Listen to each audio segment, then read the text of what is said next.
Hi, so welcome to the Grolier Poetry Book Shop. I want to start by acknowledging the Menchini family who have kept this store going and also made the very wise decision to hire James Fraser as the manager. James has turned this place around from a sort of unfriendly, from a very unfriendly to a sort of unfriendly to an enormously friendly place. So thank you, James, for all you do. James works very hard.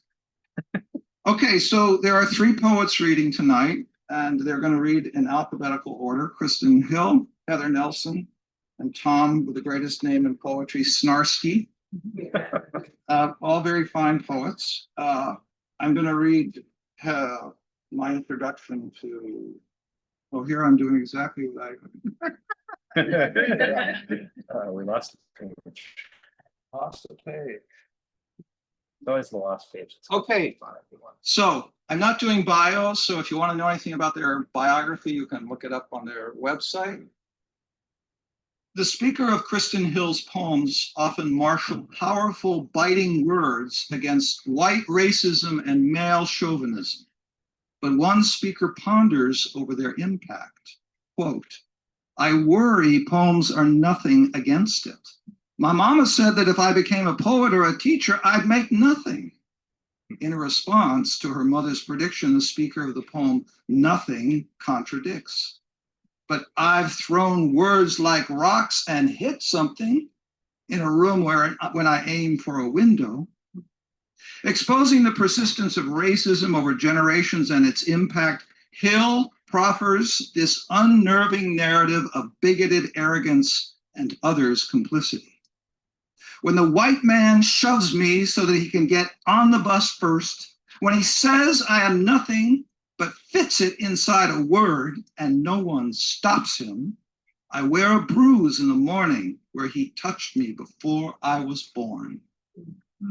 With the charge of uppity towards Hill's character floating just behind her complaint, a white neighbor sees the Black woman as an invasive, rude, and obnoxious presence, even complaining about the smell of oil of lavender the character uses to calm herself. The exasperated Black woman engages in an act of defiance that may land her in deep trouble, and does so with the memorable description of her voice as a bread knife, her teeth as a warning signal that mirrors the aggression and flings it back to the perpetrator. "My serrated voice invites her to see her reflection in my teeth. I know I abandon safety when I unknot this part of me taught to obey. They find reasons to shoot us either way." Krysten Hill's poetry transposes the jargon of protest and admonition into something bluntly elegant and boldly unsettling. For those who understand they are hunted, figuratively and literally, the speaker of the wounded deer imaginatively exhorts, "Keep your glare armed. Point it at whatever wants you dead." Krysten Hill.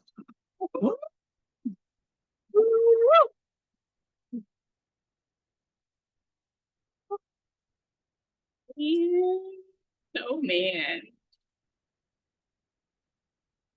This is more just from like my shaky hands. I always have shaky hands. I don't care how much I read for people or where I am. I always just have shaky hands, especially when I do hard shit.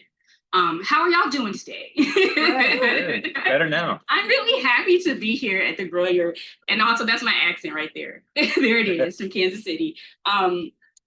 This bookstore has a lot of fans. And one of those fans is probably streaming this from Columbia, Missouri. So shout out to Tom and Judith. If y'all are listening online, I'm just really happy to be here. Is this okay? Can y'all hear me okay? Yeah. I'm also just really grateful to celebrate Heather's new book, Motherland. Like I really feel like you are being so humble about this book, but you've done a lot of great work to make this book possible. So I'm just really excited to be here. Like, I'm just really excited to celebrate this book with you. And Tom, it's so good to meet you. Likewise. Yes, and your work is incredible too, so I can't wait to hear you. Thank you. So I'm just excited to be here. And also Tom Daley. That introduction, I really appreciate. You are always so conscious of my work and what I'm trying to do. And that's a generosity that I can't tell you how much that means to me.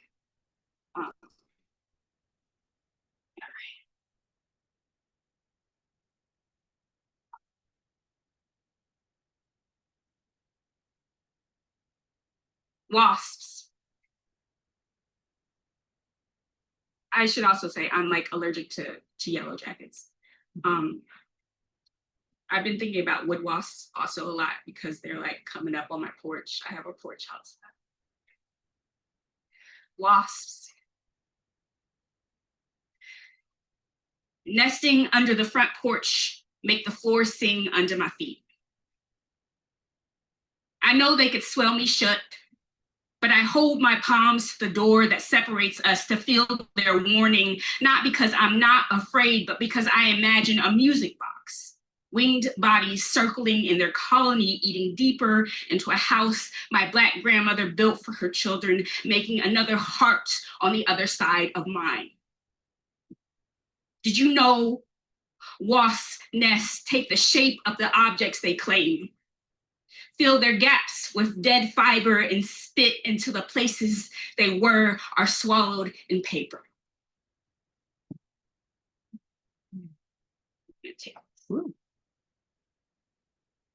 I'm also reading Tiana Clark's new book, Scorched Earth. It's tremendous. It's given me a lot of good energy and new energy to kind of talk about shit that maybe I was worried about talking about, things that I was worried about. She's just giving me a lot of just strength. So I just wanted to bring this book into conversation, especially with the work that I'm trying to do.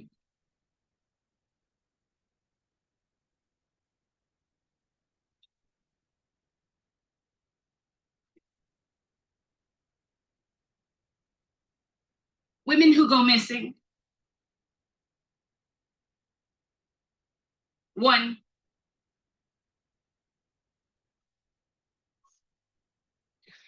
I watched women leave with nothing but love in their full-roomed eyes. Walk right off their porches, dragging their night dresses into a night they knew how to mimic the dead they loved more than themselves. I've seen them abandon their gardens, not because they failed to coax the hearts of plants from the ground like magic, or because they didn't know what they neglected would overgrow and strangle, but because they knew if they didn't leave, they would kill what they couldn't afford to nurture. 2, nothing plants you deep enough. The soil you've grown in is too much mama's smothering face. You gasp at the mulch of her strewn guts. Some days it's easier to stare into the violent swinging dark and take it. You want to stop writing for what disappears. Open windows that look like outlines of Black women that go missing. You understand Hurston's shaky shelf of fragile things, and also what falls from it. You wish for Lord's throwing knife in your hair. This world is full of weapons. It's hard to take care of what comes to flower, scatters after a mad wind. Even your mean great-grandmother who lived to be difficult never knew the trees she made from the seeds of her body were better than any strangled sonnet, clenched harder than any hard hand working against her. You come from a braided clan of women who held their tongues with their teeth. You tasted their blood in your sleep, women who planted their visions on the tongues of their daughters. 3, this is for Aunt Nita. On Askew Street, didn't she have a garden in the middle of concrete teeth and sirens. Didn't her husband sigh when she put on her boots and short shorts and with her ass out toward the street give those marigolds a drink from their hose? She fixed the slouch of tulips. Even Miss Eddie tried to outgrow the hips of her roses, but didn't know how to make the soil the right kind of dress. Didn't the neighbors say, how country, and who does Heifer think she be? Didn't she just go on about her business, smile at their husbands, call them ladies by their first names? Weren't they always a temperament of color you could curl your heart around, softening what made living hard? Wasn't it the one thing she didn't need you for? Weren't you jealous? We kicked their heads apart, dyed them in motor oil, blamed stray cats. Even then, didn't she say, girls, I want color at my funeral? Didn't we keep our promise? Didn't your purple dress storm the morning out the day? Sister, you were always her iris, standing against a dull brick house. I couldn't tell you then. Aren't we here remembering how even then the bees were drunk? They wandered into the house. Hell, the flowers didn't even stay put in the small cloud. Snuck out the night into our own kitchen windows. Woo.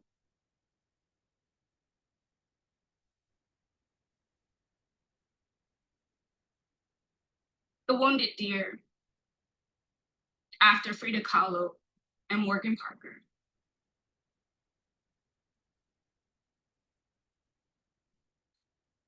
Hunters stay fluent in damage.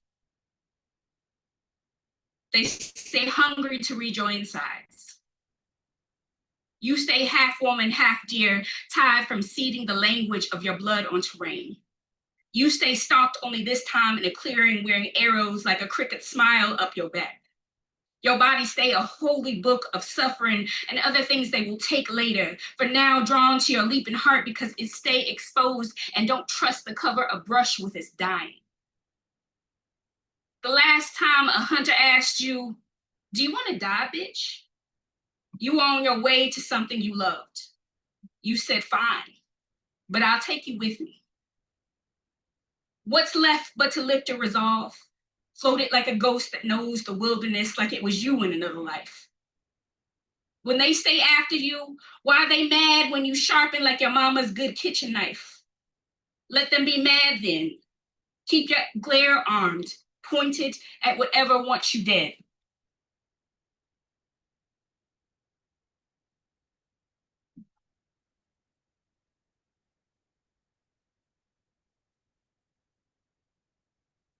This is a new one. Are we still good? I can't believe I'm still writing these poems about like rape culture, but I'm forever going to be writing these poems about rape culture. Are we still good?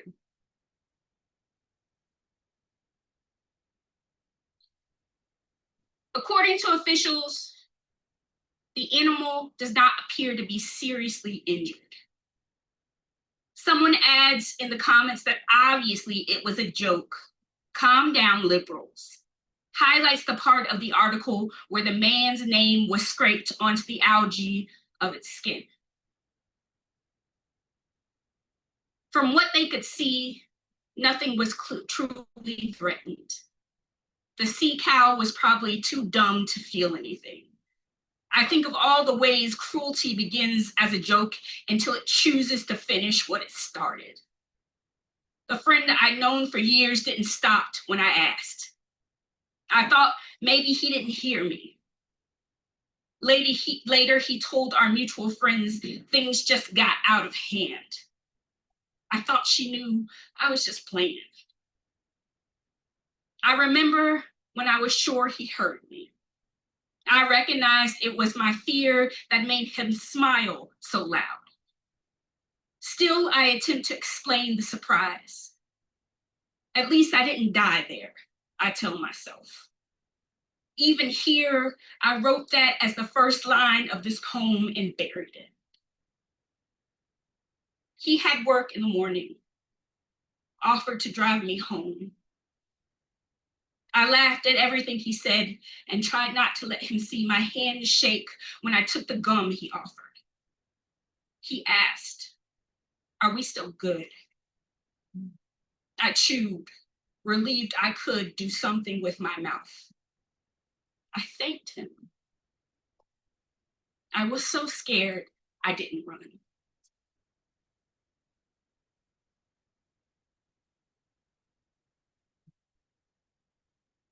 Two more poems and then happier things. And I can't wait to hear you, Heather. And like, thank you for just giving me this. I just appreciate the Grolier for this space. I was also thinking about, there's a viral video right now going on, and there's always a viral video about like a Black man who's apprehended from a car, and he is doing everything right, and yet he's like violently pulled from his car. And like, if you don't think that's just normalcy, if you don't think I've been like, and I know, if you don't think I've been trained to deal with this shit, but my nervous system is always fucked up.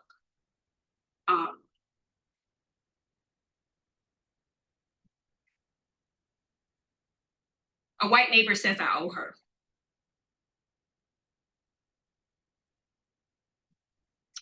A white neighbor says I owe her a civil conversation. Not even my landlord, a neighbor who lives in the triple decker. She says she can smell me every time I open my door.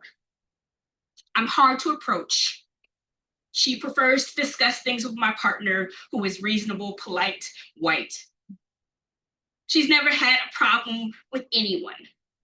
My trauma asks, what's wrong with me? Raised differently, she guesses aloud. Faulknerian, my impression fills a room in her. We, she says, are oil and water. I wonder which one she intends me to be. She clutches her chest and coughs. My essential oils leak into the wood in her hallway. I wear dabs of lavender on my wrists to smell myself calm on 2 buses, 2 trains, back and forth every day. She called the police on my neighbors for parking. What could she do to me? Have you ever seen a Black woman ask to be left alone? Sometimes it's not an ask, it's a dare. Sometimes it fights for air. Not my first time, not the worst. How many ways in a day coming home, trying to get into the door, put my shit down. I was 15 when a cop ordered me onto the curb in front of my house in Kansas City. The neighbors closed their blinds like I never lived next door. Even if I told her this, she'd probably ask, what does this have to do with me? My mama laughed at the absurdity of white folks when they hurt her too much. That's what happens next. When she says she wants to keep the peace, it's a joke that cuts me open, so I laugh, throw my purse at her feet. Tampons and lipstick scatter in a hallway she keeps saying is hers. My untidy spills into her apartment. My serrated voice invites her to see the reflection in my teeth. I know I abandon safety when I am not this part of me taught to obey. They find ways to shoot us either way.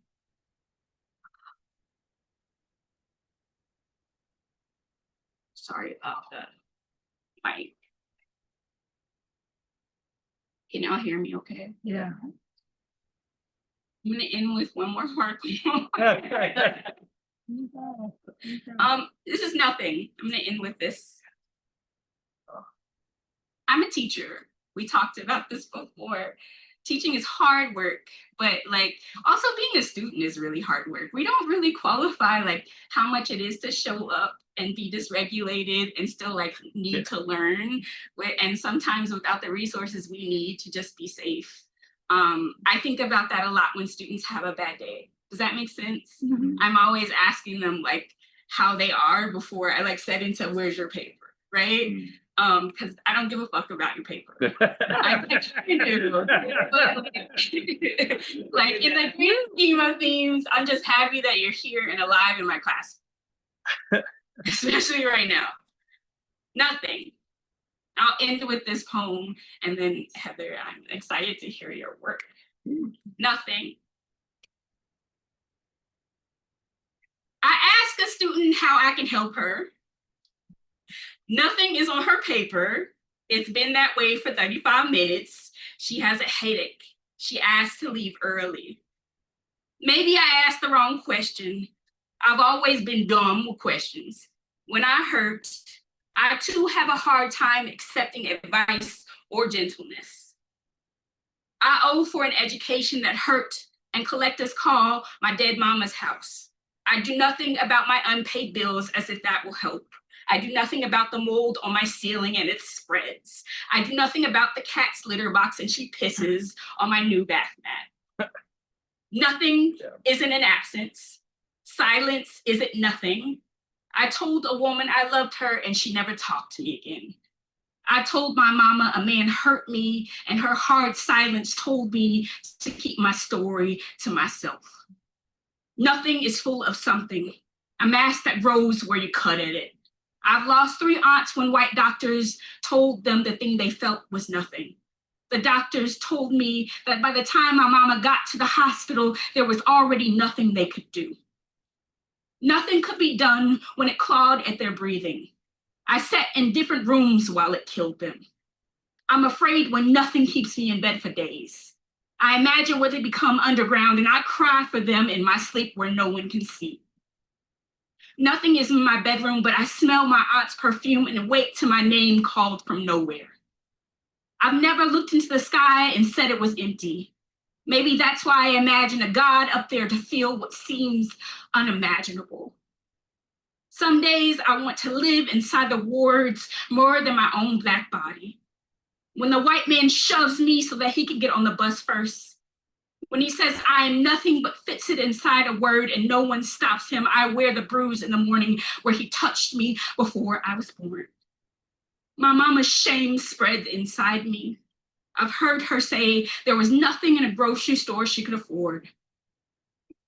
I've heard her tell the landlord she had nothing to her name. There was nothing I could do for the young Black woman that disappeared on her way to campus. They found her purse and her phone, but nothing led them to her. Nobody was there to hold Renisha McBride's hand when she was scared of dying. I worry poems are nothing against it. My mama said if I became a poet or a teacher, I'd make nothing, but I've thrown words like rocks and hit something in a room when I aimed for a window. One student says that when he writes, it feels like nothing can stop him. His laughter unlocks a door. He invites me into his living. Thank you so much.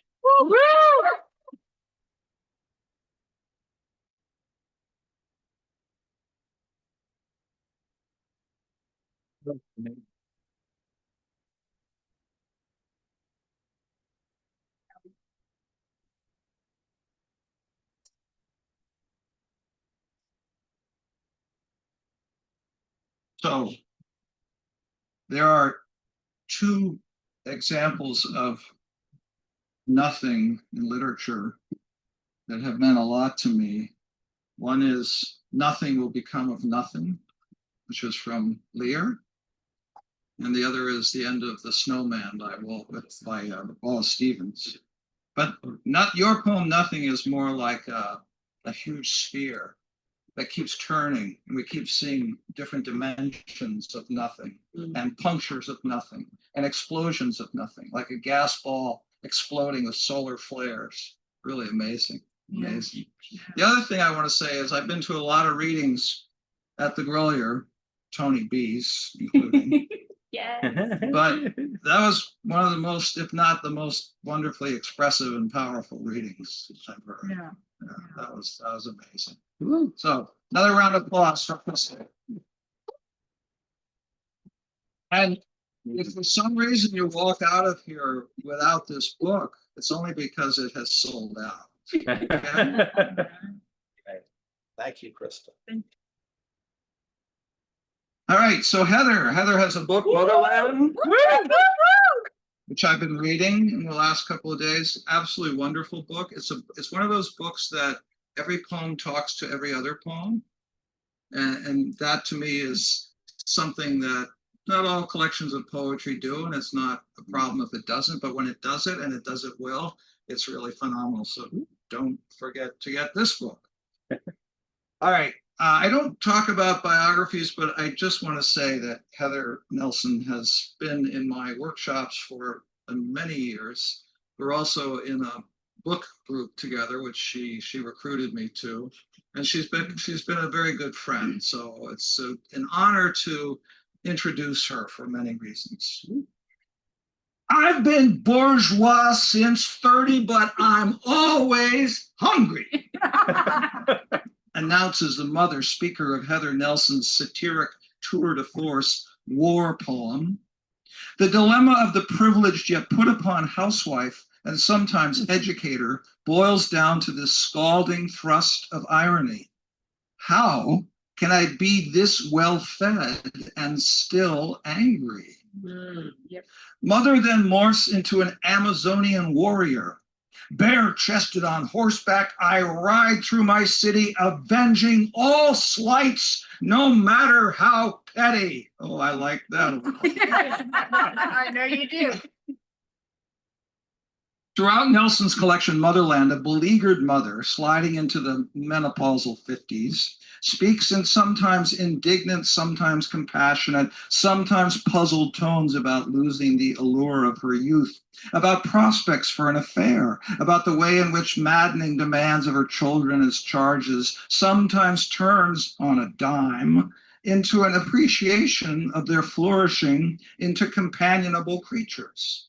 Like some bygone Harvard Square wannabe anarchist in a froth of self-righteousness, she urges herself to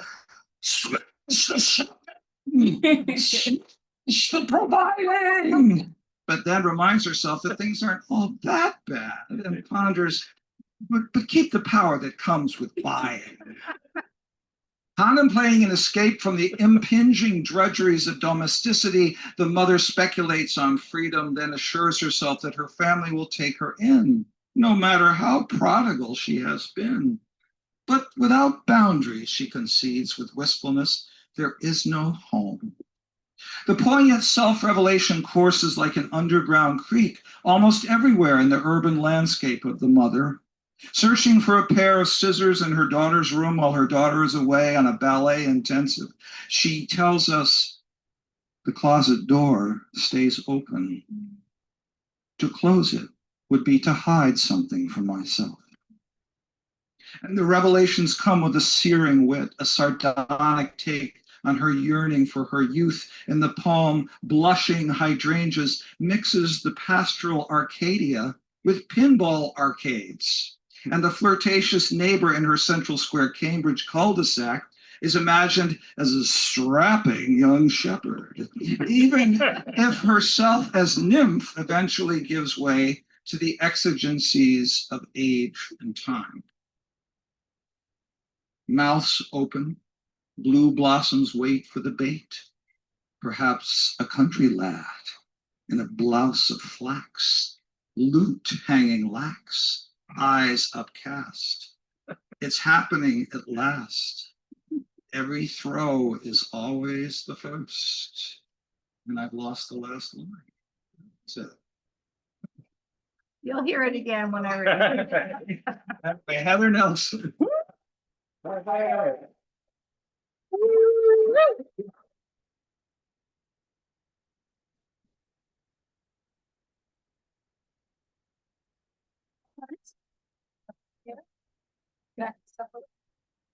All right, not off to a good start.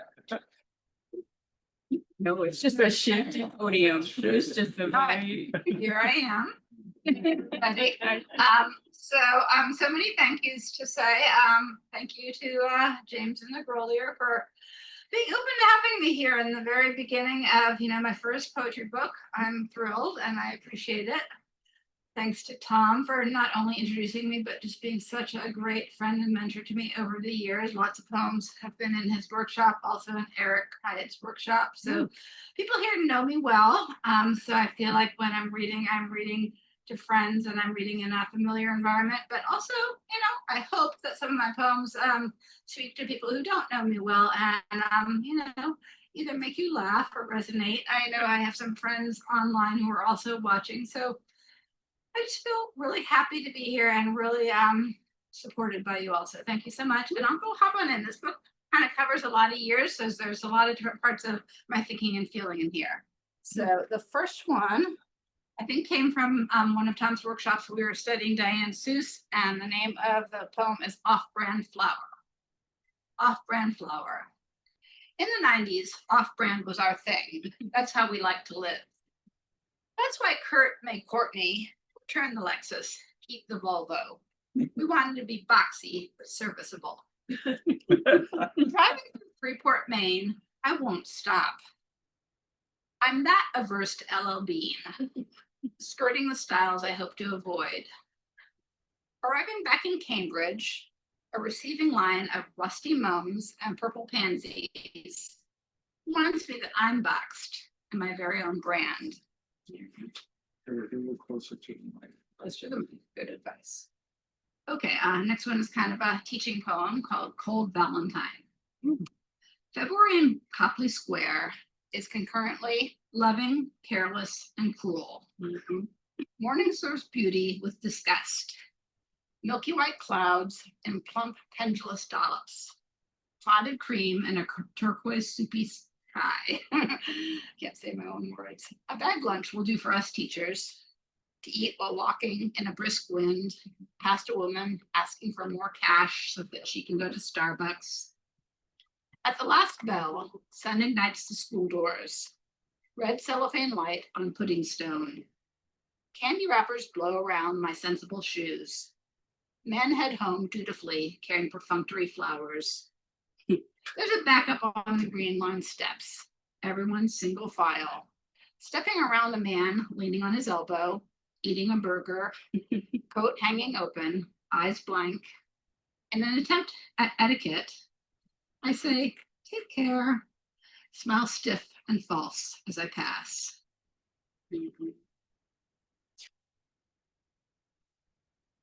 All right, here's the aforementioned war poem that was delivered with such panache by Tom that I don't know if I can, do it again.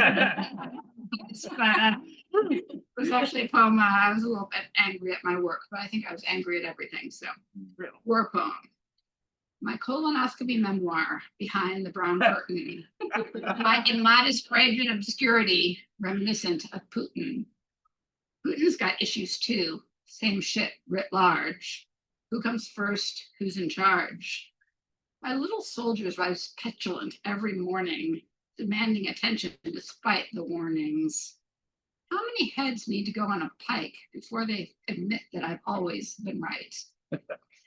My dossier is a testament to my slide down Maslow's pyramid of needs, the ego side. Concession sets the crosshairs of my aggression. Forced altruism can't engender compassion. A militant Madame Bovary when push comes to shove. I demand more recognition, just a little more love. I've been bourgeois since 30, but I'm always hungry. How can I be this well-fed and still angry? A shark circling the tank, I'm obsessed with my rank. A washed-up imposter, I've been put out to pasture. Brooding at home, I chew brigadier bones. Bare-chested on horseback, I ride through my city, avenging all slights, no matter how petty.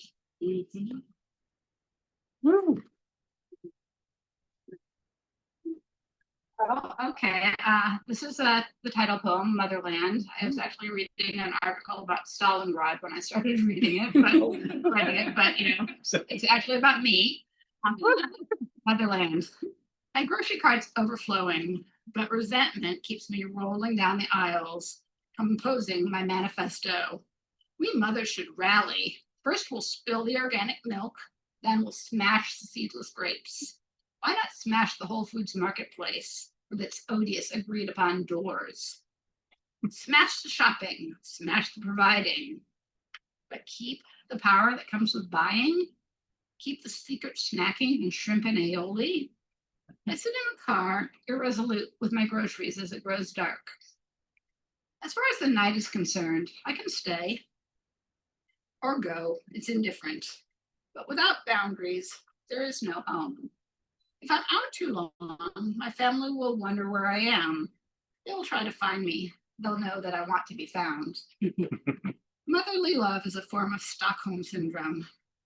Every inch of me is available, my body occupied, my arms always open, working around the clock for love. They follow me wherever I go. My family is the delicate net against which my day rebounds, is the cage in which I am hidden. At night, I lock the bedroom and bathroom doors to be sure my desires go unnoticed. Come 6 a.m., my alarm insists, not one step back. You've already agreed to this.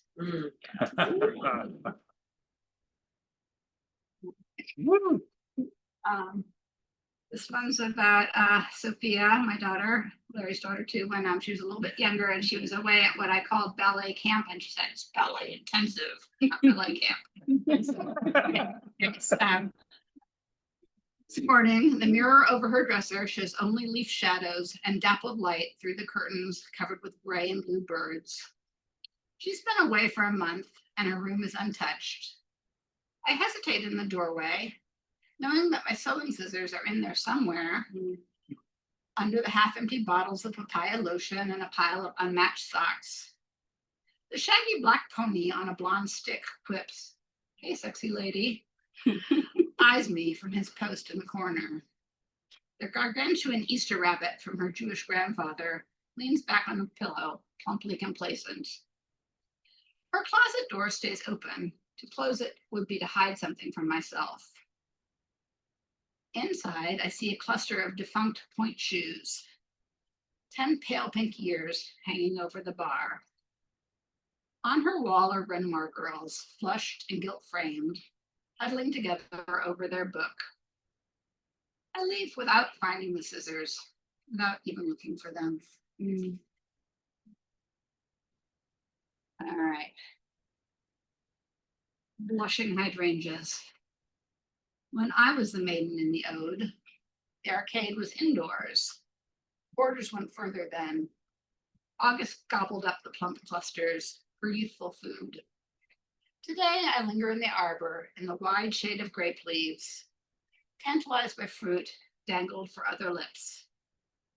Mouths open, blue blossoms wait for the bait, perhaps a country lad in a blouse of flax, boot hanging lax, eyes upcast. It's happening at last. Every throw is always the first. Every day relates to our birth.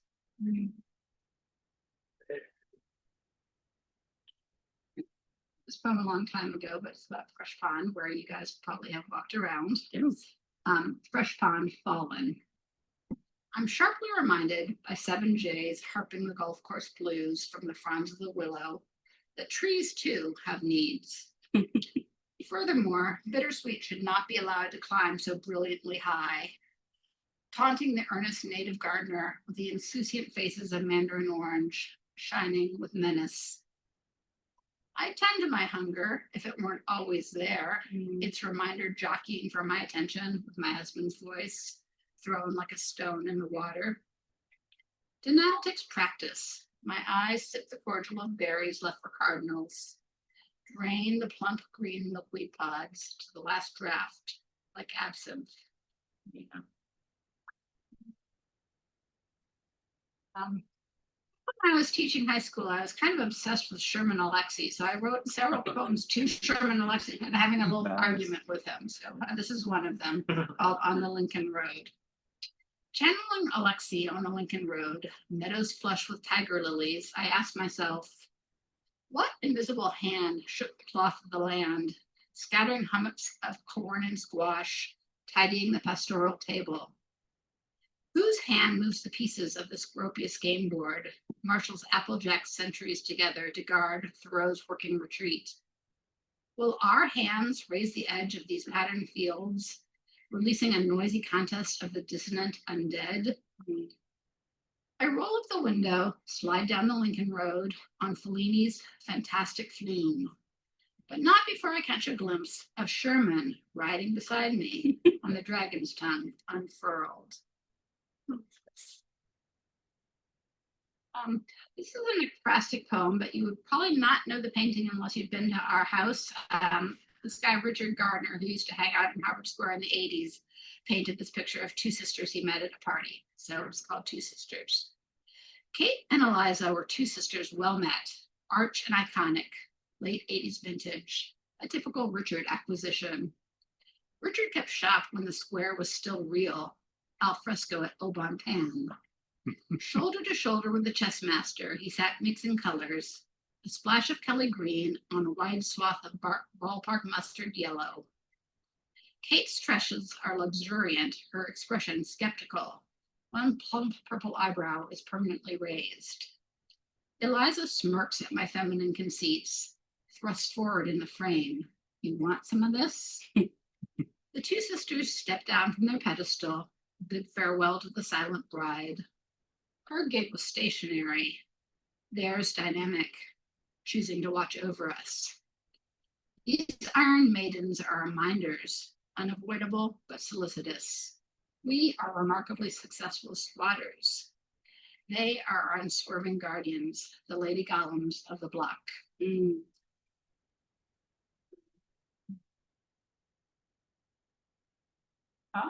Another teaching poem. I was a substitute a lot of times, and it wasn't easy, but it's still good. Substitute. I'm not as blonde as you are, an authentic piece of straw. Gold is a tale that bears repeating. You're not as green as I am, an alien shade, wild and invasive as late summer. I'm not as thin as you are, wired for sound, embedded even under the floor.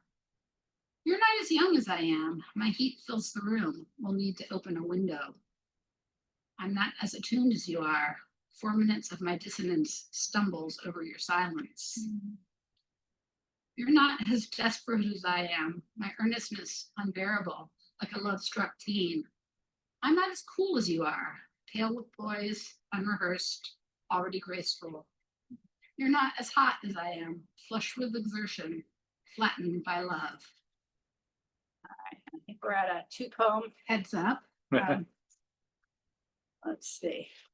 So this is a 10 years ago poem. I've been like hot flashing for 10 years. So perimenopausal Obad. Spring shudders awake like a city. The crows cry 4:30, 4:30. I glide in and out of sleep, inhaling warm morning, exhaling pink noise.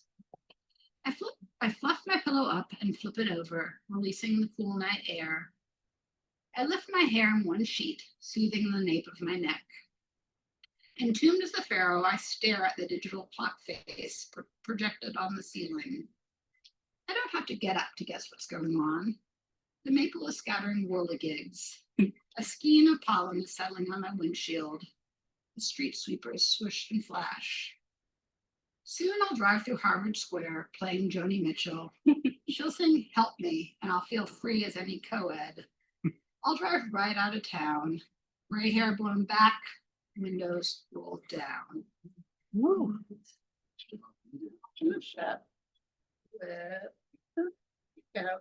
I write a lot of ekphrastic work, but this is a poem about a time I tried to write at the museum and it didn't really work out. It's called August at the Ekphrastic Cafe. By the time I arrive at the museum, I'm late and pay dearly for parking. Every entrance is the wrong one. Moreover, I'm not a member. Of the two cafes, I'm more familiar with the one shaded by the Chihuly tree. No one's there, and I long for a pause, an ice-cool glass of wine with that grass-green freshness. Renoir and Degas are already at the cafe, settled and sanguine, chatting easily about their friendship, how it all began. I sit down with a clatter, dig for a pen, fail to find it. Why am I so hot? Might be lack of water. Might be that I'm never as fresh, never as pressed as the coat and sleeve across the table. My notes, too, are scrambled. I must look as I'm writing, must describe my ugly hands. There's an angry rash between my fingers, blue ink smudging their tips. Veins bulge over the back of my hands. Anxiety crosshatches my palms. The fist gripping my borrowed pen makes an angry face, contorted with effort to find a memory of real light in my childhood. Thanks so much, everybody.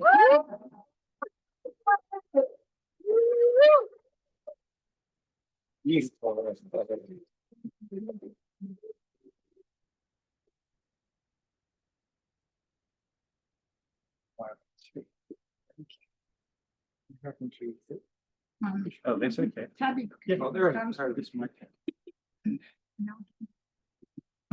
Yeah, So good call. Robert Lowell is alleged to have said that a poem is an event, not the record of an event.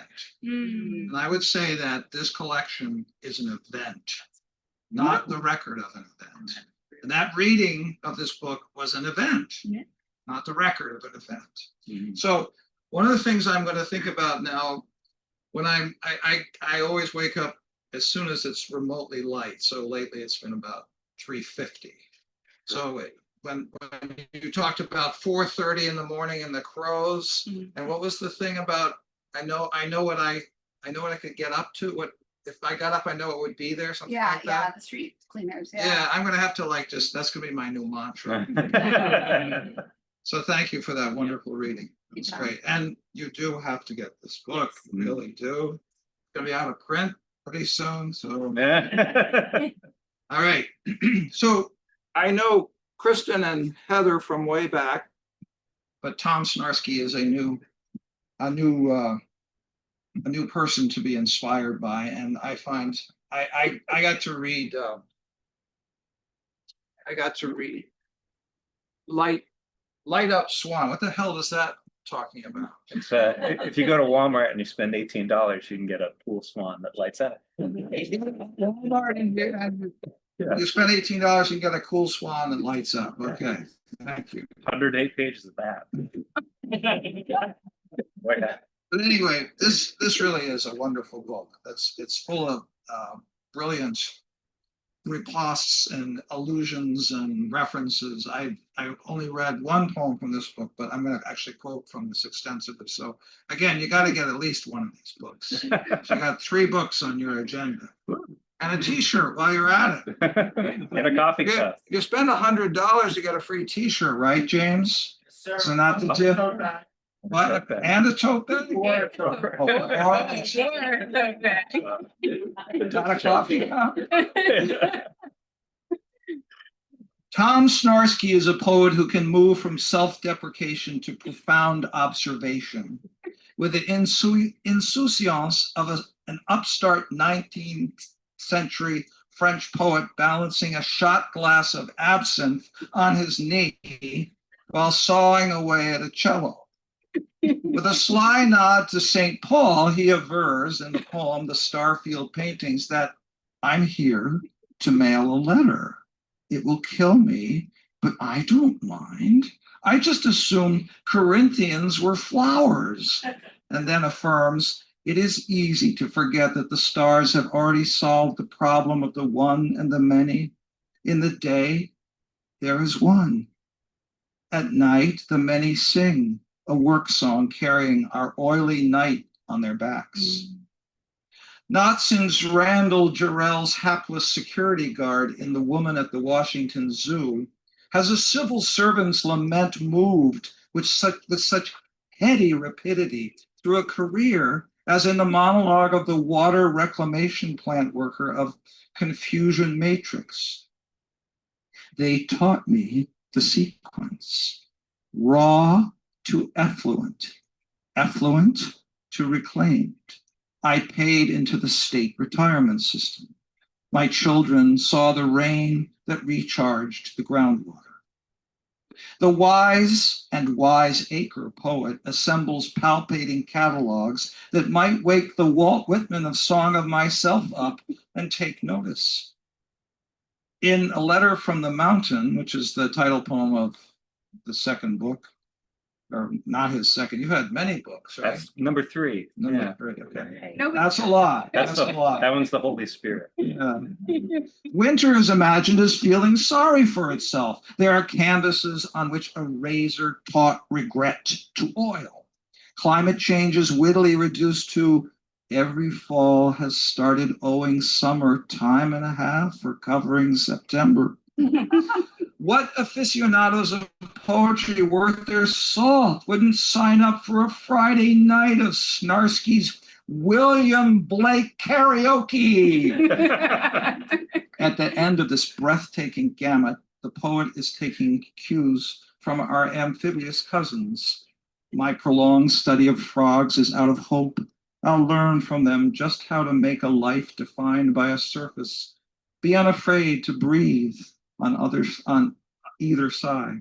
And finally, against those who would fetishize the motion of my one and only, Snarksy offers a caution in the untitled poem called Untitled, and my words have disappeared. Jesus, well, you're going to just have to read that. Sounds good. I can do that. Yeah. Thank you so much. Thank you, Al. We're doing the poet push down stack. Try to knock down very little. Thank you, Eric. Heard that. Well, I appreciate you. All right, look at this podium. That's so cool. I'm going to do my best to. Oh yeah, Tom. Thomas, the microphone, excellent expert. Well, Yeah, we're. Oh, look at that. How's this? Is that good? Reasonably okay. Amazing. Thank you for the thumb in the back. I do amateur sound engineering because my wife is a choir director. So I'm like, this is the setup right here.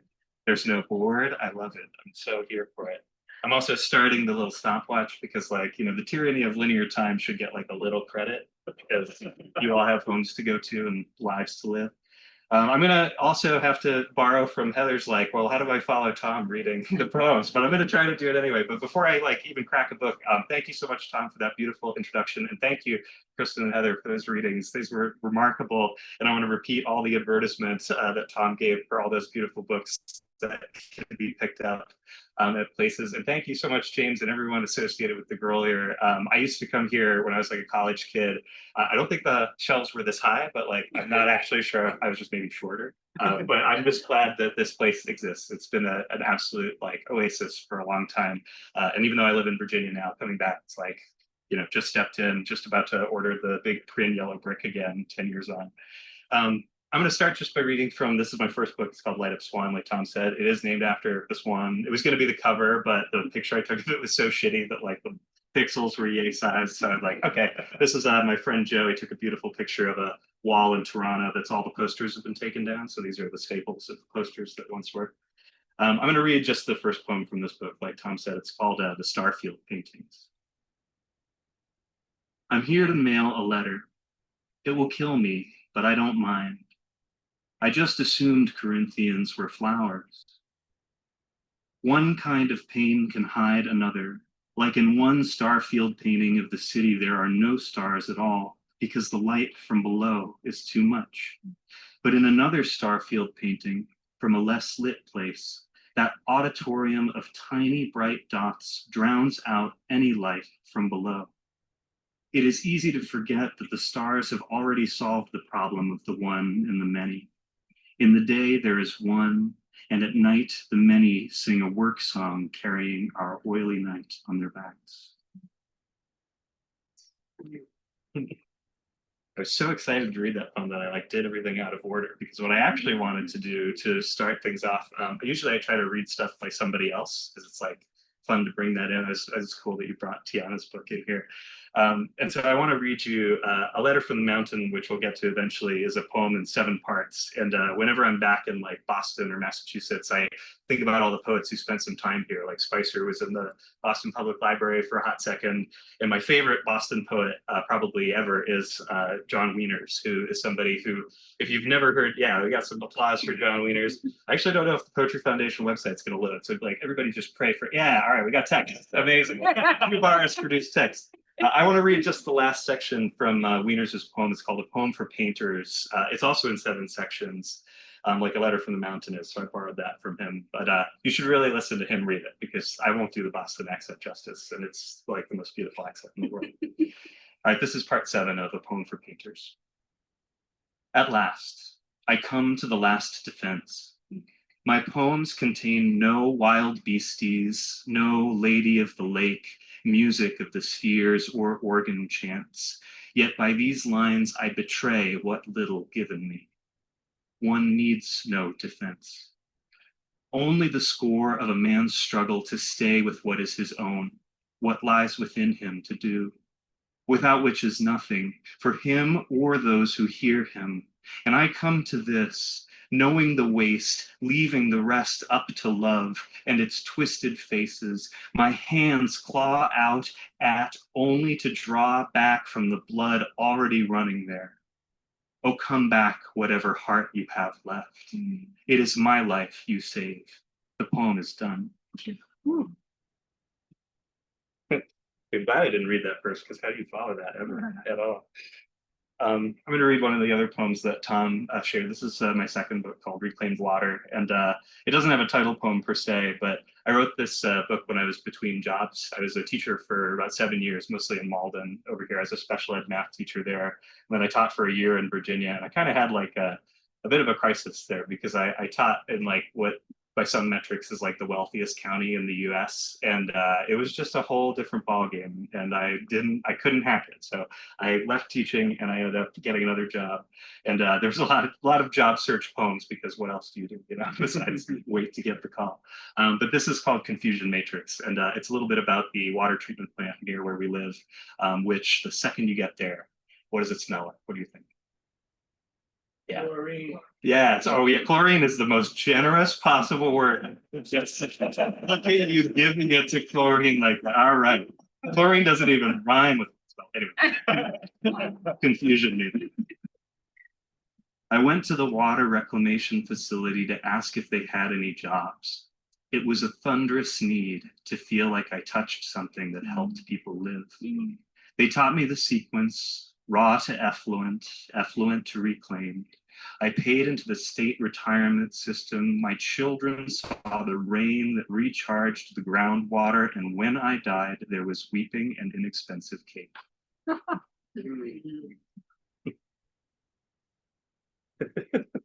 was like, oh, there's it. Yeah. Shout out to grocery store cake show. That's right. That white cake. Yeah, exactly. It's like, does it taste like plastic? Am I mostly plastic? I think we can all agree we're probably at least a little bit. Is it going to stay? Yeah, kind of, sort of. That's all right. I'm excited last week was the release of this book called A Letter from the Mountain and Other Poems.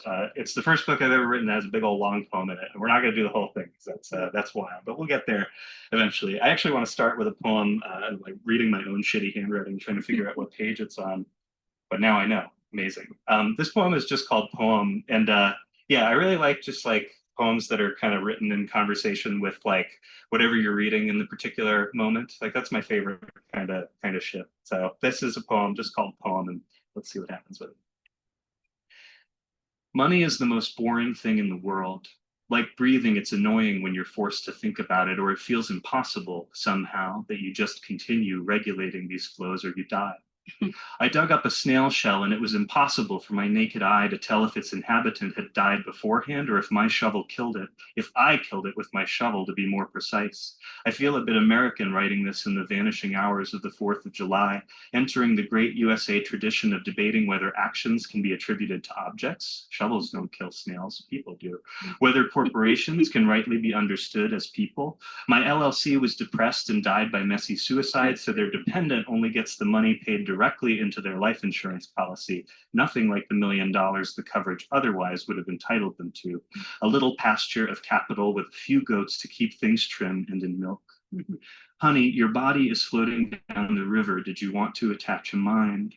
Robert Lowell calls Rimbaud's soldier a conscript in his rendition of Le Dormeur du Val, and I promise I'm not offering you this as some disconnected literary detail. I think the Deux Trous Rouges have everything to do with Capital's vampire bite and all it sucks out of each of us, our feet in the gladioli and our hands busy refreshing the makeup we've applied to the corpses of our lives, dead somewhere between childhood and young adulthood at the moment when we had to take death's bullet in our teeth and bite down.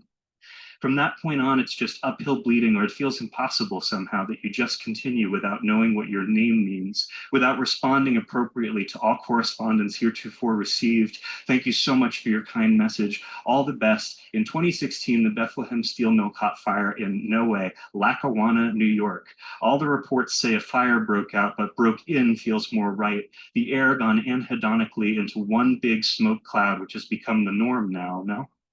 I can joke about this because no one died in the Bethlehem fire, though the one person injured might have some notes. And of course, a poet of a certain race and gender giving himself permission to make jokes is a bit American too, or at least the getting away scot-free with it is. I've never paid tax on a joke, but I have on getting paid for a poem and on income from both my jobs, just a couple small transpositions from joke.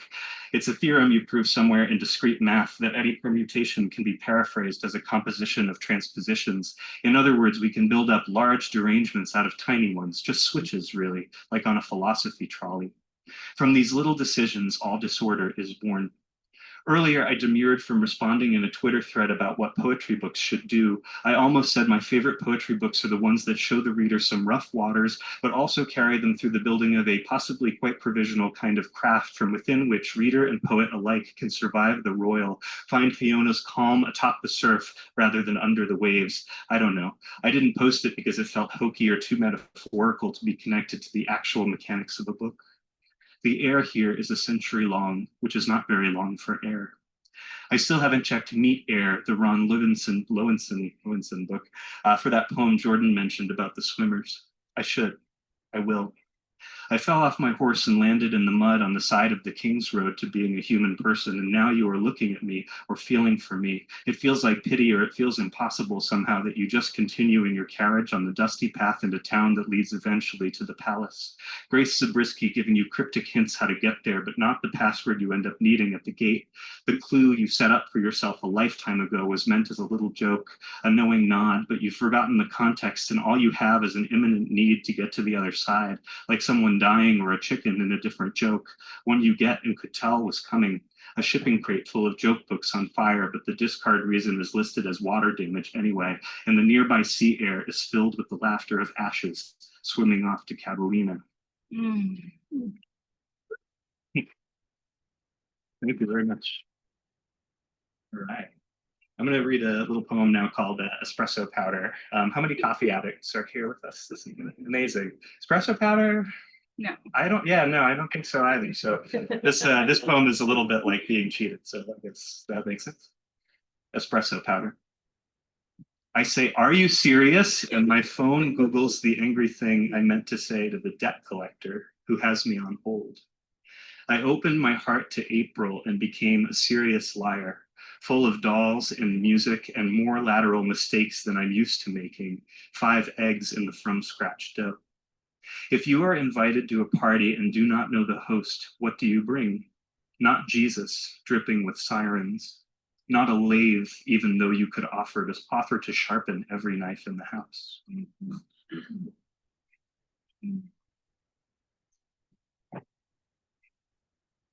I'm going to read one more shorter poem from the book. Actually, I'm going to read the shortest poem in the book, because let's do that.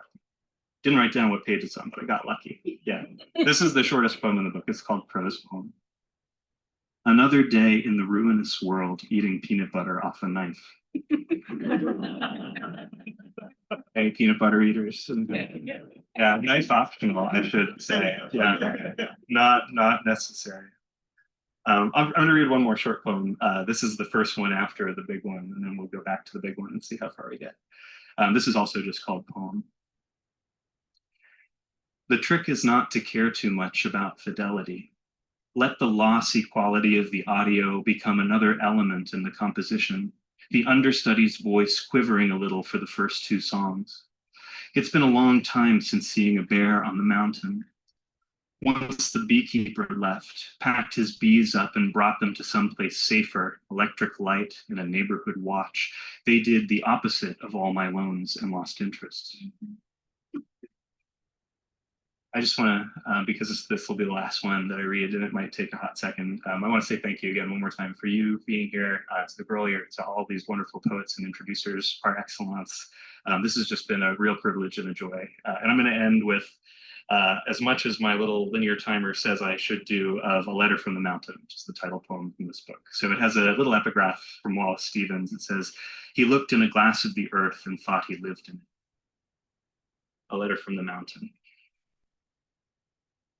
My first thought was I'd write down every bird who came through here without an injury or other stated reason not to stop a winter's feeling sorry for oneself flowered into singing by the spring.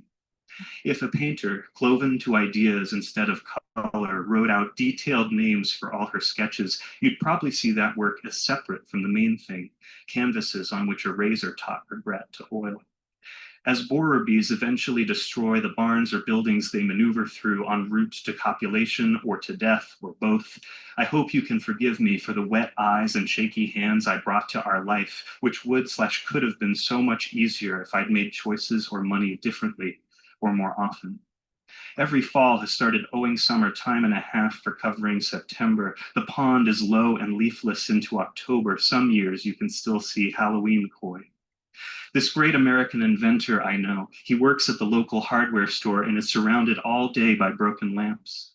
It's 50 cents for a really small fuse, 5 amps, 120 volts, though like most things you can still get for short money, I harbor doubt it's all you'll need to fix the light you brought in, hoping for a miracle. The painter Agnes Martin was her own most difficult critic, cutting painting after painting up or having someone else cut them up for her if they didn't succeed in expressing innocence, her word. Like William Blake karaoke, half of how the most of us have deigned to live. Yeah, tiger, burning, no, yeah. Although, hold on, it's not like I mean to say there's anything wrong with that vision, that hope for one's body of work. I just already have this big bouquet of wrongs I've foisted from the earth and watered well, a whole entire Harold orchid room with more rope than any flower could need. But sun comes, and with it an improvised greeting we should have practiced beforehand, like our signatures in limited space or a play with more than one speaking role. The gradient of soil from clay to black at first might not seem like the most thrilling spectrum, from reddish brown to the total of all colors, or is it pure absence of color? But when it is the difference between a fresh dug pond filling up with actual water or not, suddenly it starts to make sense of how people care about the tiniest variations between things, the clarinets entering a few thousandths of a second later becoming synonymous with ruin or innovation. The maple tree has a winged fruit called a samara, which I didn't know, but of course once I saw one online, I knew the fruit behind the name, a whirlybird. One down, a multitude to go. Do you think Spinoza ever used a lens to look directly into the sun before it was known exactly what that does to you? I say before, like it wasn't known the sun can hurt your eyes, clown emoji, but there's something to be said for how the ways we know we harm ourselves have increased manifold. Dandelions by chances strewn and further chances set in soil rich with nitrogen and potassium and low in phosphorus with poor decay of organic matter. A frog jumps straight into the pond as I approach. I hear Yahya Hassan, quote, "Criminals can harbor literary qualities," end quote, as the frog steals underneath the ripples. My prolonged study of frogs is out of hope I'll learn from them just how to make a life defined by a surface, be unafraid to breathe on either side. At the very longest last, we have reached the 86th line. 1986, the year on the plurality of worlds appears. Ashbery's, quote, "a winding staircase with greenish light," end quote, perhaps incredulous too, I don't know. I always reach for books when I'm afraid of saying something true. Like, quote, "I will probably not be enough in the black to cover our local tax bills this year," end quote. "Our household monthly budget feels a bit like the flat penny Godspeed You Black Emperor included in some F-sharp, A-sharp infinity pressings squashed on a railroad track in Canada somewhere. The penny, not the record. I'm a life insurance proof of concept walking around in my tragedy clothes. It's spring and the grass is already long enough to start poking up through the stone in a few spots, small green Excaliburs. I think you need to know there is a thing I hope I'm building you toward, but it's not a sword or even like one. A gun's a decent guess for what you hear a shoebill doing with its beak, with which it also eats. The Orchid King, Henry Frederick Conrad Sander, had a son-in-law called Henry Moon. They did a big book together, but it was a terrible process because Henry the Elder was a businessman and Henry the Younger was a, quote, strong-willed artist, end quote, Wikipedia, who painted orchids till the day he died at 48. He framed his work himself, a European house wren building nest after blank nest to cradle the future. Do you think you've already suffered the worst pain you will know in your life, or is it yet to come? What part of the great tide of despair are you riding, the ebb or the flow? Cattle, naked mole rats laugh at our fragility. The Amazon is at a breaking point or past it, tweet number 913 of my day declares, and in reply I post a poem by Lynn Haginian about angels. The American criterion for truth is pragmatisms. A thing is true if it is useful, if it works. My friend's disability checks from the Army take forever to get approved to start arriving, and the first one with back pay gets sent to an account number that doesn't exist. They tell him not to worry. In a drought summer, the river gets low, too rocky to safely canoe. The first time I said I love you to you was in French after not sure how many drinks, and my cheeks were on fire with the word love. 2 Mark Twain tomatoes trespassing on the Cherokee purple vine my heart clung to as it grew out toward you and sky. Thank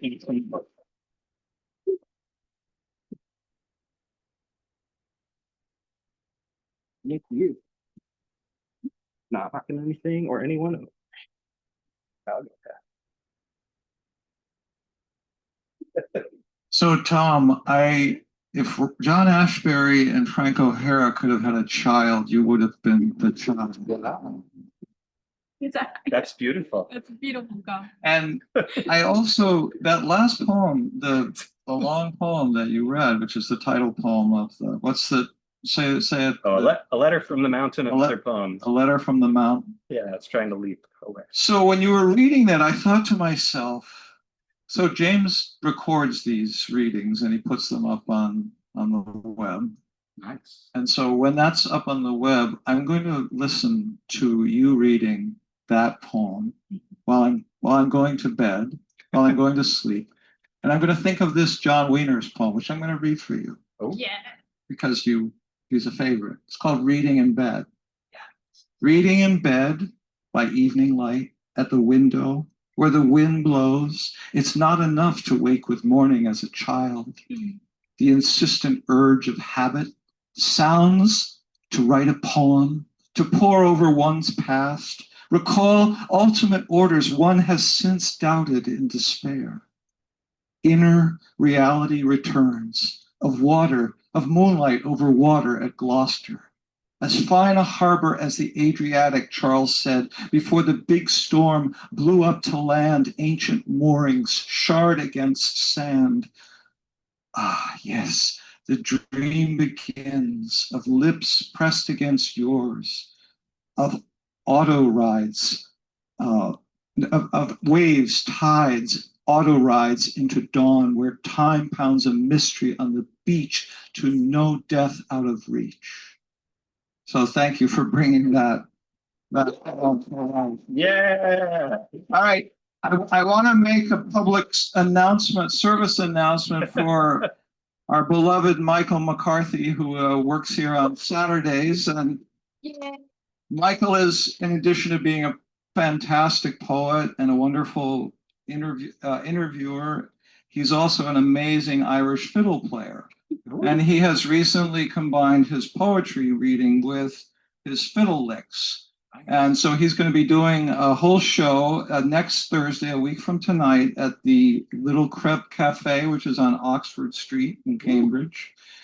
And he's raising money to buy a new fiddle for himself. So if you want to help Mike out, or if you just want to hear a wonderful evening of fiddling and poetry, and he's being his opening act, he's such a rock star now that he has opening acts, is the Embrace, who are this wonderful kind of funny, strange, but wonderful band. They have a saw that somebody plays, a musical saw, and there's a absolutely great guitar player. Are you going to play with them when they open for you? Are you going to fiddle with them? I'll be doing the second act, so no. Okay. Doing last minute preparation. All right, and I want to extend my deepest thanks to James Fraser for all he does to keep us. I mean, really, honestly, this was such a wonderful night of poetry, and it would not have happened without James Really, it wouldn't have. The people who ran this place before, they just couldn't have put something like this together. Some of them were quite wonderful, but some of them were not. So we're very lucky to have James. And so do buy these books. Don't leave this room without a book in your hand, at least one, or a t-shirt if you have all the books already. So James, do you want to come up and say something? Okay.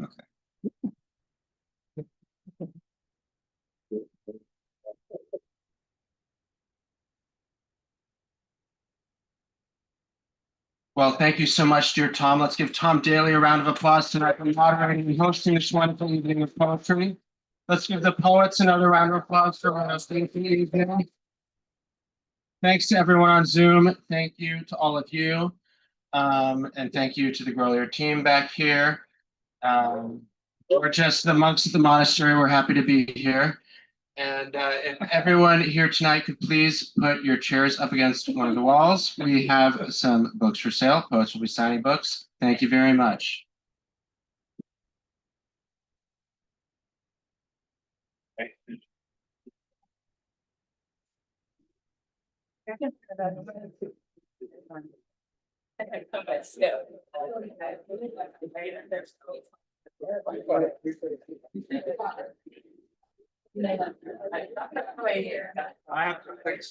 That was excellent. Thank you. I'll bring you a. I get that. Yeah, you sent me the digital. That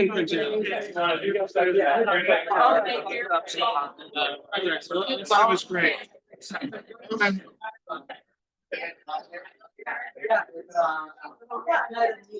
Let's get a photo while everyone's over here. I was like, excellent reading. Thank you so much. That was awesome. Yeah, absolutely. Thank you for the excellent reading. Yeah, thank you so much. This is so gorgeous. Good, that's what we'd like to do. Can we say something to Lee? Lee, thanks. I read the Stone Circle poem, and it was a lovely book. Let's hope you can hear. I don't know if we can hear, but Lee can hear. Lee is a wonderful poem. Very